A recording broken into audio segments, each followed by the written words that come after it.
Hello and welcome to the Businesswoman World Inspiration TV. Here is your host, Elena Varnavska, founder of the Businesswoman World community. And today we have a special guest here for you. She will be sharing some great secrets on how to run own business while being a mom of 7 kids. So without further ado, let me welcome Debbie Souza. Good morning. Hello, hello. We do have a huge time difference, so like 8 hours with Germany. How are you, Debbie? I'm good. It's morning here. You're about to settle in for the evening now. Yes, exactly. As you can see, the lights are here already.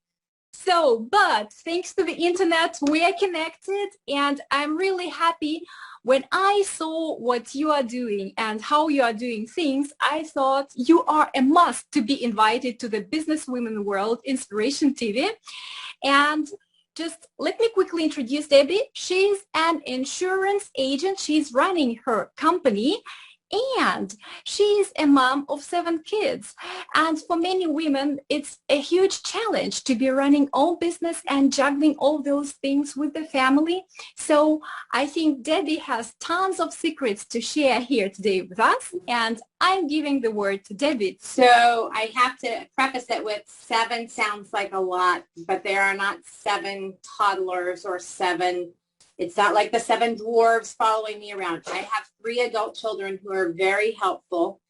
All of my 7 are girls. The 3 adults are out on their own. 2 of them have children of their own. So I have 4 grandbabies. Oh, wow. And, then we have 1 preteen at home with us, and then the littles. And I had shared with Elena previously, one of our younger daughters passed away last month. So I am still a mom of 7, but right now I'm a mom of 6 here. My 7th is my angel baby. So my youngers are baby. Lots of love. The younger ones are 12, 5, and almost 2. The very youngest ones, the bottom 3, the 5-year-old, my 2-year-old that passed away, and my 1-year-old have come to us through foster care and adoption. And one of our adult children has come to us through foster care and adoption, when she was a teen. So we have, next month will be 10 years that we have been involved in fostering, my husband and I. So that happened as happenstance, because my godchild became, part of the foster care system, and then it just evolved for us. I see. Becoming self-employed gave me the freedom to do what I love, and that's rock babies. Oh, that's actually my next question. How did you start your own business? Could you please share the story with us? So I was recruited. I worked in the healthcare industry on the clinical side as a phlebotomist drawing blood, as a nursing assistant. I had this dream to go to nursing school. Here in the United States, it's a pretty significant time commitment. And during those days as a single mom, it was just not something that I could juggle and support our household. So I worked in some of the other jobs within the hospital and the medical community on the clinical side. And I had the opportunity. That meant that I worked a lot of nights and weekends as a single mom. But I had the opportunity to work with an insurance agent helping with claims, and because I had medical terminology background. And so that was how it evolved to getting onto the business side of it. And I worked over the course of the last 20 years. I've worked with 3 larger, medium to large size agencies that did full service: home insurance, auto insurance, business insurance, and health insurance. I concentrate primarily in the health insurance part. Here in the United States, we have what we called Obamacare or Covered California, or the Health Insurance Exchange Program. So I concentrate in that area, and the biggest bulk of my concentration is working with seniors and the access to health care for our people who are retired and on fixed incomes. 3 years ago, when we finalized our adoption, I had decided that I had turned 50, which I think was the turning point for me. It was a new decade. It was a new me.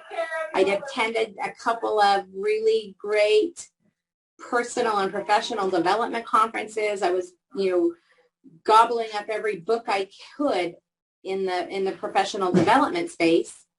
And I had finalized that adoption, and I listened to Dr. Laura Schlesinger on satellite radio, and hearing her say, is this what you want to do between now and death? What is, you have only a finite amount of time, and is this how I want to spend it? Did the company I worked for, did their core beliefs align with mine? Not really. Was I seeing any growth? Was I ever going to go anywhere in that company? Probably not.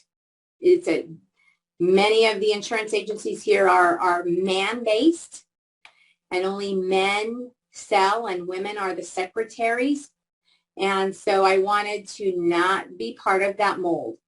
So I resigned, and I moved into a 10 by 10 closet in the outside edge of a dental office here in the complex where my office is now. And I worked out of that little 10 by 10 space for 8 months. And then we leased the building next door, and we did some renovations here. And so we've been in this space. We're coming up on 3 years in this space. I have one full-time employee who works here with me. We have, over the time, we've had some part-timers. My husband has helped because he speaks multiple languages, so he can work with some of our diverse population here in the Valley. Because of the pandemic, it was a little panicked. Do we have all our eggs in one basket? So he took another job, and he's able to help when he's not working. Oh, but that's a great combination, actually, yeah. And you are getting a helping hand, yeah. He can do all that stuff. He's not as much of a salesperson. He actually once told me that I take up all the oxygen in the room, so it's not necessary for him to have all the sales.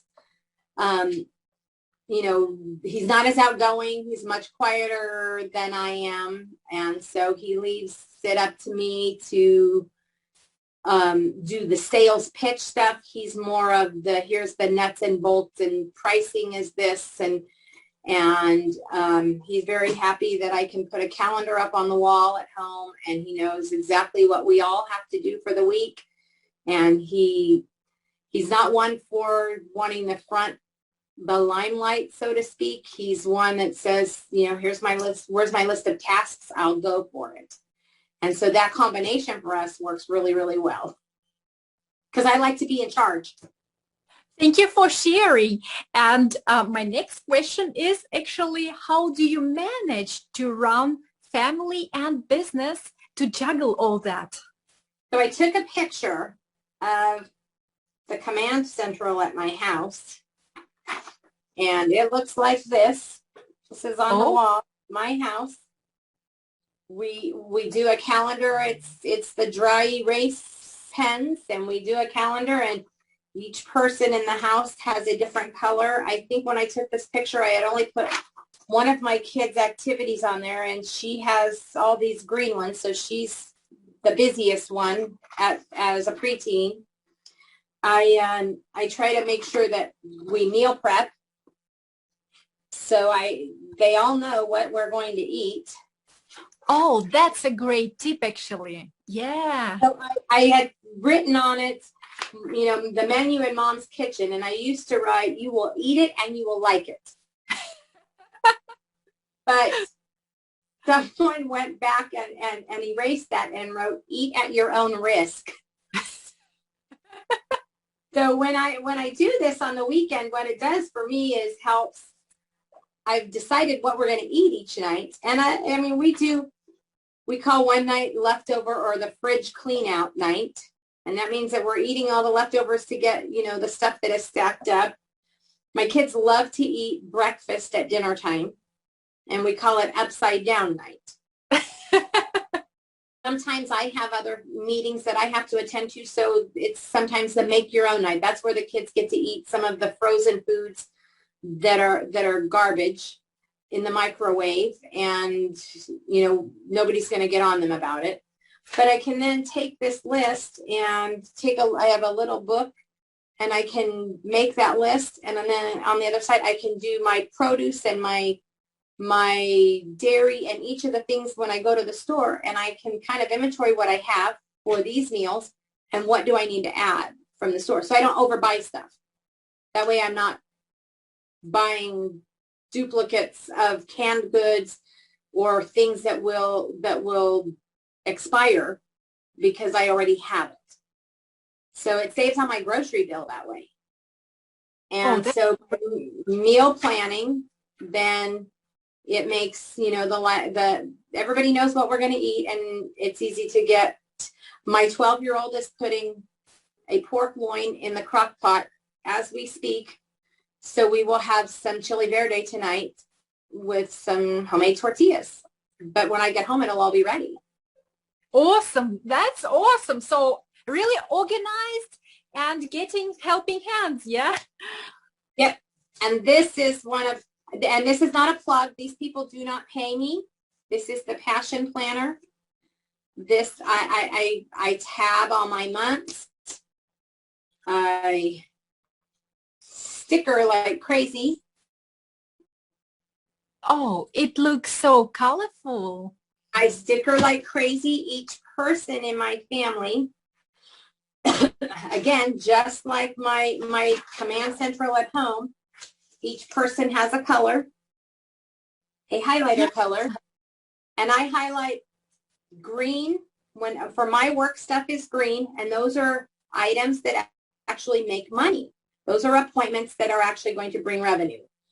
Other business are things that I might be doing, marketing, other business.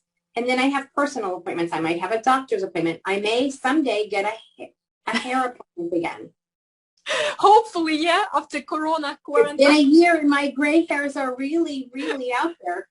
And then each person in the house has their color, and that way I can see who has what appointments and who has what commitments. And that way, at home, we kind of mark next to the kids' things.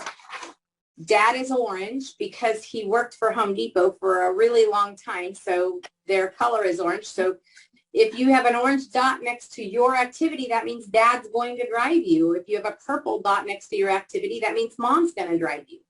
And so you know how you're going to get there, how you're going to get home. The kids, they have the ability. The only one that really has as many activities as the 12-year-old, and she's now on a phone, so she's constantly texting, what about this, what about that? So we stay more in communication that way now that she's older. But this, I have tried the digital form of this planner, not as in love with it as I am because I'm a little old school and I like to open up and see my week, and I have a giant box filled with stickers, hundreds and hundreds and hundreds of stickers. And on Sunday nights, I sit down with this book and I put my husband's, it's across the top. There's our meal plan. This row is my husband's work schedule because he does work some different shifts. And then who's going to daycare, who's going to stay where, who needs to, Jen and I, the girl who works here with me, we're staggering. So one of us works on Monday and one of us works from home. And then the flip side for the Friday. So it works out that every other week we work from home Friday and Monday. So you have like a 4-day, it's not really a weekend because we are still working remote. But we're only working schedule. Yeah. But then the two of us work here together Tuesday, Wednesday, Thursday. So we can collaborate on things that we're working on, get those things done. And Then, I sticker this, and little things like, you can only fail if you quit. Just remind yourself, putting in on Saturday, it's family day. My husband only has one day off this week, so I have stickered. It's dedicated. It's family day. With the passing of my daughter, it's been challenging. So, just putting a sticker in that says, you're so much stronger than you think. My brother stayed with us for a little while because he had a medical event earlier in the year. And I would sit and do this, and he's like, so stickers make you work? And I'm like, this makes me feel like I'm organized. It feels like I've laid out my plan for the week, so I don't get blindsided with surprises. Yeah, that's a great system. I am also running a similar one. I don't know if it's the same producer. It's Law of Attraction Planner. This year I took a fancy one, and it's also with stickers and everything. But I also stick other stuff like Post-its here, Yeah, I have pages with Post-it notes, and I have one Post-it that I really like that I picked up. It has today's top 3. Oh, that's an awesome idea. Oh, so that's perfect. I can throw it away if I meet those 3, if I get those 3 things done. That way it's done. Some of the, we kind of try to find some amusement in it, when we post it's the WTF, this just happened. Are we sure? When I tag that, it's something that came up that it's one of those aha moments. What the heck happened here? And so, trying to keep flexible. My husband thinks this is very rigid. I don't think it's as rigid as I think it keeps me on task. It keeps my brain, from the squirrels, distracting me. And this way, it makes me feel like I have a little bit of control of what's going on. I mark things like reminder, do payroll, reminder, bills, that have to get paid, on specific times. Just those little things that, today's, to-do list. There's a webinar happening for our health insurance exchange program here today. So, reminding myself, putting it on the calendar, making sure that I block the time for it. Absolutely. It's so important right now. Yeah. And Jennifer and I sync calendars. We sync this calendar, but we use an app calendar, called Cozy. And so we put all the office appointments in there so that we, at any time somebody can pull up, wherever you are and say, somebody wants to come in for an appointment. Can we squeeze them in here into this space? So we have, something that's on a device, and, that's super helpful. Okay, thank you for sharing. These were like tons of organizational tips, how to juggle. The other one that I really like is this board here that's behind me. I like to, it's a dry erase board, but I love to put just different something inspirational for each day. Get ready, it's a new day. Get ready, it's a new day. The first letter spells out grind. Each day we got to grind, get back, dig in and do the work. Yeah, and as I can see, even from the wall behind you, you've got a lot of inspiration. You are surrounded by inspiration, like boss lady, faith, yeah. Everything so is this one that says you can't cross the sea by staring at the water. I follow Dave Hollis, Rachel Hollis. This was the Hollis Code that has kind of, unfortunately, gone separate paths. He did a tattoo that was you know, a ship looks great in the harbor, but that's not what ships are meant for. You got to go out into the water. You got to tread out there a little bit. This one was one that I liked because you can't get to the other side or to the next thing if you stand on the shore and let the water hit your feet. You got to go all in.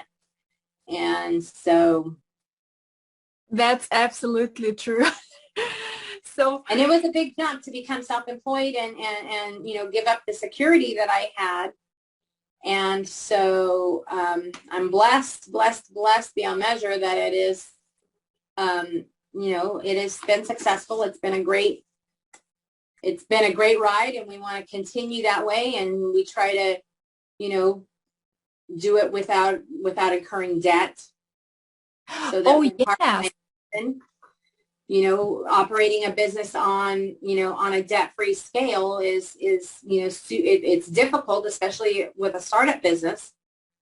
But to just, you know, I didn't buy office furniture from the office furniture store. I bought a desk off of Facebook Marketplace. so you are absolutely bootstrapping everything, right? Yes, yes. This business started with no debt, and today is 3 years later. We are still debt free. We hope to buy the building. That's our next goal. That's why we just keep saving, so we could show that we operate prudently, so that, you know, if we do decide to buy the building, that we can show the lender that we, you know, are, you know, fiscally responsible. I see. And so what were actually your three biggest business lessons? If just looking back at your business experience, and let's say if we say one is absolutely debt-free, that's a great tip. At any point, if you can do it debt-free, I know that there are some startup costs that require some things, but if you can do it debt-free, starting small and taking baby steps, you don't have to have the fanciest office. You don't have to have, here in the United States, Office Max and Office Depot are big chain stores. These are our desks that came from these chain stores that we sat here in the lobby with our screwdrivers and the, you know, 40-page booklets of instructions, and we put them together ourselves. And, you know, we didn't go out and get an IT specialist. We went to the Costco, the big box store, and we bought computers. We did have someone come in and kind of network them a little bit so that we can all see some of the commonality stuff that we use in the office. But we didn't go out and buy a huge IT system. We didn't, you know, my 23-year-old daughter put together our website, and it's still under construction. So don't judge the website. We'll check later on, yeah. There's a few tweaks that we need to make to it, but we did it, and I'm learning as I go how to get onto that website and how to make adjustments for, you know, some of the things there. And you know, so we've done it very small and in small pieces. Materials that we give out as far as promotional stuff, we do it at the lowest cost. I was looking for a pen. You know, we do promotional things, and we wait till these companies offer them to us for, you know, almost give them to us, and then we use them for promotions. We have done our own flyer pieces. You know, we've used some technology, you know, web-based, you know, I Procreate and Canva and some of these things. There's free portions of them. You don't have to use the upgrades. You can almost do what you need in the free portions. Yes, exactly. And not everyone is using them. I think it's just great to take everything for free, to design a little bit and bootstrap your business in this way. We don't have a landline telephone here because the wiring costs, the technology for a landline telephone, And realistically, landline phones are kind of a thing of the past here in the U.S. So I have a phone and this one actually, I this is brand new to me. I'm learning technology. This phone is now set up that my personal line is here and my business line. So it runs two phone lines. So it'll ring and tell me I can see that it's coming up under Souza Insurance. I can say, Souza Insurance, this is Debbie. How may I help you? Or it's under my personal line and I can say, hello.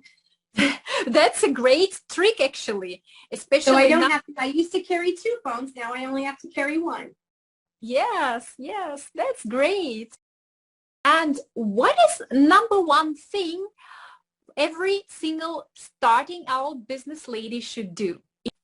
Have a plan. Sit down and put together, this is what I want. You have to decide, do you have a product, a service, or an experience? You have to, what it is. There's so many multi-level marketing and those, have so much marketing, but they require you to, and I'm not discounting any multi-level marketing company, but a lot of those require you to recruit people. And you have to get so many people under you to actually start making, the 5-star or the diamond level or whatever it is. But when you put together a plan and you say, okay, I'm going to call 20 people today. I can't take credit for any of it because these are all things that I've learned just, in research. You have to almost call 20 people to 20 no's before you get a yes, at least in my industry.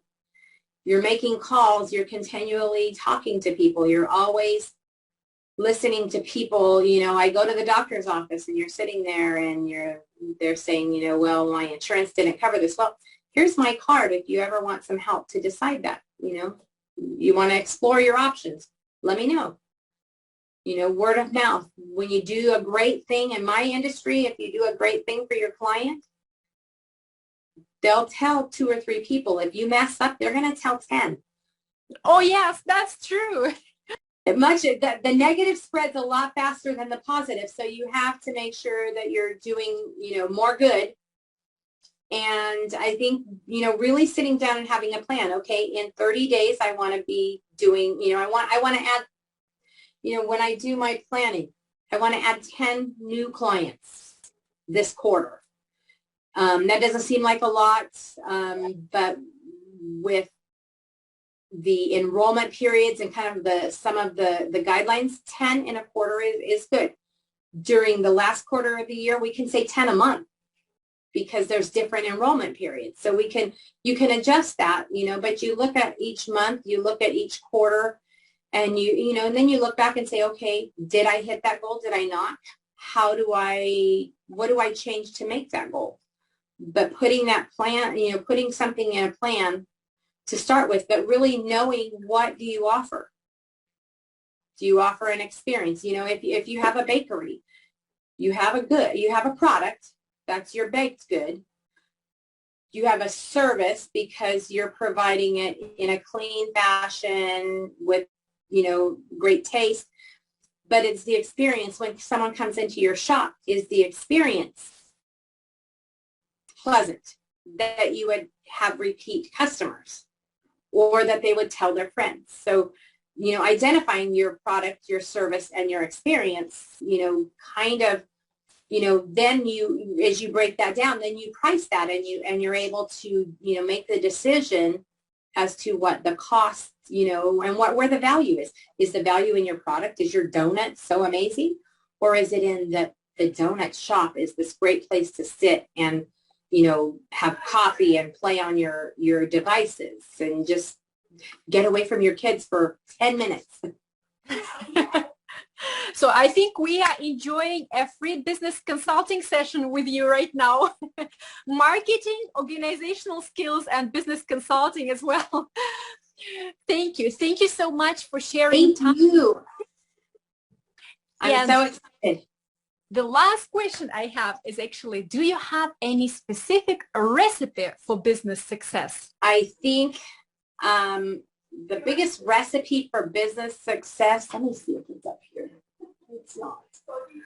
I have a gentleman that worked for one of the companies, one of the agencies I worked for. He is, rest in peace, he passed away in his 90s, had probably a 50-year career in this industry, came into the office every day into his 90s and went to each of our workstations and called us by name. And he always told us, quality, quality, quality.